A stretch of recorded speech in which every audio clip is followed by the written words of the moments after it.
नमस्कार दोस्तों।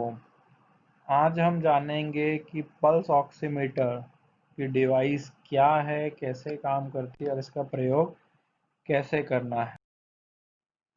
Pulse oximeter एक छोटी सी मशीन है जो हमें हमारे रक्त में प्रवाह हो रहे ऑक्सीजन की मात्रा की जानकारी देती है, उसके प्रतिशत की जानकारी देती है, साथ ही कितना पल्स रेट आ रहा है, हृदय कितनी गति से चल रहा है उसकी भी जानकारी देती है।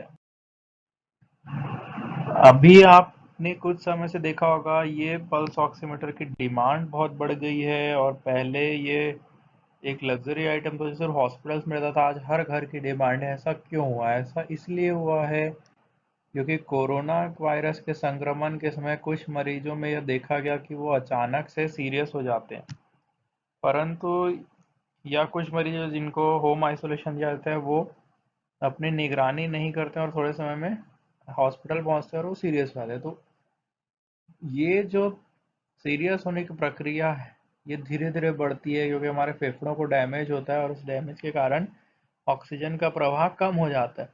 तो इस छोटी सी मशीन से हम उस प्रवाह को अच्छी तरह से डिटेक्ट कर सकते हैं, सही समय पे उसको जान सकते हैं, रोक सकते हैं, इसलिए यह बहुत महत्वपूर्ण हो गई है। तो अब यह कैसे काम करती है इसको हम समझने की कोशिश करते हैं। हमारे शरीर में हीमोग्लोबिन करके एक पदार्थ होता है, इसको आप ऐसा मान लीजिए कि कारें होती हैं।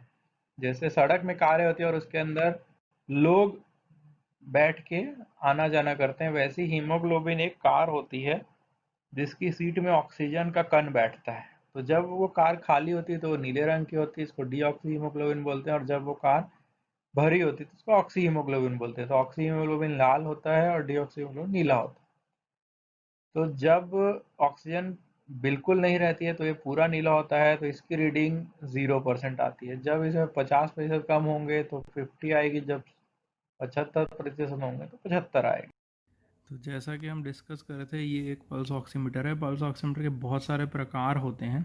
उसमें ये सिंपलेस्ट और चीपेस्ट वाला है जो 1000 से 2000 की रेंज में आपको आसानी से मिल जाएगा। इसको लेते समय कोशिश करिए कि मेड इन चाइना में नॉन ब्रांडेड मत लीजिए। और बहुत सारी कंपनी है, कोई भी ब्रांड का ले सकते हैं। और फिंगर जो प्रोब है 100% बहुत सेंसिटिव नहीं होता, पर हाँ, हमारा जो पर्पस है कोविड-19 के लिए सैचुरेशन डिटेक्ट करने का, तो वो होम आइसोलेशन के लिए काफ़ी होता है। तो इसमें जनरली एक बटन होता है, उसको चालू करना है। तो इसमें सेटिंग्स होती हैं कि आपको पल्स देखना है कि नहीं, अलार्म रखना है कि नहीं, तो अपने हिसाब से सेट कर दीजिए।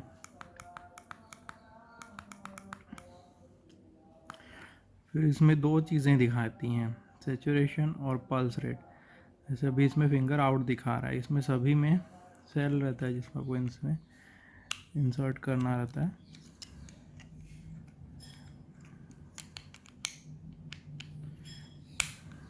तो अब इसमें आपको एक चीज़ का ध्यान रखना है, इसमें एक तरफ रहता है जिसमें आपको पुश करना है, एक तरफ फिंगर डालनी है। अब फिंगर में इसके दो हिस्से होते हैं, एक होता है जो लाइट का हिस्सा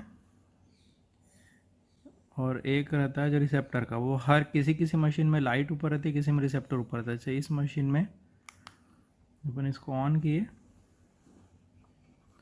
इसमें जो है लाइट, लाइट ऊपर है, तो लाइट जहाँ रहती है उधर अपने को नेल्स वाला हिस्सा डालना है और उसके बाद इसकी रीडिंग आ जाएगी।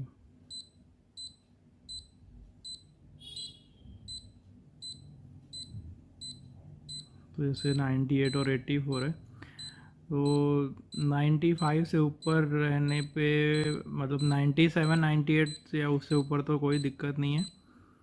पर अगर 94 या उससे कम आ रहा है, 95 से कम आ रहा है तो दिक्कत है, क्योंकि अभी उतना एक्यूरेट नहीं है। इसमें नेलकोर मॉनिटर आता है और बहुत सारे और भी वैरायटी आती है, मॉसिमो आता है जो थोड़ा और एक्यूरेट रहता है, पर वो फिर हॉस्पिटल्स में यूज़ होता है जहाँ पे फिर 50 से 60 हज़ार की वो वैल्यू आती है। फिर इसकी फिंगर पोजिशन अगर आप हिलाते रहेंगे तो वैल्यू चेंज होगी या नहीं आएगी। ऐसे लेफ्ट राइट, तो फिंगर अगर सेंट्रल रखेंगे और स्टेशनरी रखेंगे तभी इसमें सही रीडिंग आएगी। ठीक है, तो पल्स रेट सबकी अलग अलग समय के हिसाब से, जैसे आप चल के आओ, दौड़ के आओ, भाग रहे हो, काम करो, उस हिसाब से चेंज होते रहती है। यूजुअली ये रिकमेंड किया जाता है कि आप लगभग 50 से 60 सेकेंड तक इसको होल्ड करके रखो। तुरंत ही अगर आप इसको देखेंगे तो वैल्यू चेंज होगी। जैसे पल्स को देखेंगे तो मेरी पल्स, अब मैंने फिंगर से हल्के से हिल की तो सब रीडिंग चेंज हो जा रही है। तो इसलिए लगभग 1 मिनट तक इसको एकदम स्टेशनरी रखने की राय दी जाती है, तब आपकी रीडिंग में 100% एक्यूरेसी रहेगी। आपका सैचुरेशन अगर 95 से नीचे जाता है और पल्स जो है मोटा मोटा 100 से नीचे रहनी चाहिए, हालांकि आइडियल तो 70 to 80 है, पर ऊपर नीचे हो सकती है। या फिर पल्स बहुत कम है, ऐसी रेस्पिरेटरी रेट पे भी आपको सांस कितनी बार 1 मिनट में दे रहे हैं, इस पर भी नज़र रखनी। तो ये एक बहुत ही उपयोगी और किफ़ायती इंस्ट्रूमेंट है अगर आप होम आइसोलेशन जा रहे हैं। और मेरे ख्याल से कोविड के टाइम पे तो चाहे आपके घर में कोरोना मरीज है या नहीं, इसको डेली चेक करना चाहिए, ताकि कहीं मतलब अर्ली डिटेक्शन में काम आए। यह एक छोटा सा प्रेजेंटेशन है कि कैसे रीडिंग आनी चाहिए। सबसे नीचे प्रेजेंटेशन है वो नॉर्मल वैल्यूज, सैचुरेशन 98 है और हार्ट रेट 72 है। और इसमें जो ग्राफ देखेंगे वो एक छोटे और बराबर के पहाड़ है। लेकिन अगर आपके घर में आपकी रीडिंग कुछ ऐसी आती है जिसमें अलार्म भी बज सकता है, उसमें इसमें सैचुरेशन 67 है, 75 है, 78 है, 81 है, 85 है, मतलब 95 से कहीं कम है, और हार्ट रेट भी 60 और 100 के बीच नहीं है, तो आपको तुरंत ही अपने डॉक्टर से संपर्क करना है। तो यह पल्स ऑक्स कैसे काम करता है, तो जैसे कि आपको बताया, पल्स ऑक्स के ऊपर में एक लाइट सोर्स रहता है, नीचे लाइट डिटेक्टर रहता है, और बीच में आप वो फिंगर रखते हैं। तो जो लाइट है वो उसकी पर्टिकुलर वेवलेंथ अपने फिंगर में हीमोग्लोबिन में एब्जॉर्ब होता है। जितना ज़्यादा हीमोग्लोबिन रहेगा उतना ज़्यादा एब्जॉर्ब होगी और थोड़ी सी लाइट डिटेक्टर पे जाएगी। तो उस मेजरमेंट के माध्यम से यह सैचुरेशन नापता है। अब इसमें कुछ चीज़ों का ध्यान रखना है। अगर आप इसको रूम लाइट में या फिर सनलाइट में यूज़ करेंगे और बहुत ज़्यादा लाइट है तो रीडिंग गलत हो सकती है। तो अगर आपको रीडिंग अच्छी नहीं आ रही है या आप बहुत ज़्यादा धूप में जाके मेजर कर रहे हैं, तो इसको एवरेज लाइटिंग कंडीशन में मेजर करिए, सीवियर हाई लाइट में नहीं मेजर करिए। इसी तरह से यदि आप या खासकर महिलाएं कोई डाई हैं या मीना है या मेहंदी लगा हुआ है या नेल पॉलिश लगी हुई है, तो भी इसकी एक्यूरेसी सही नहीं आएगी, तो उसको आपको नेल पॉलिश को हटाना है।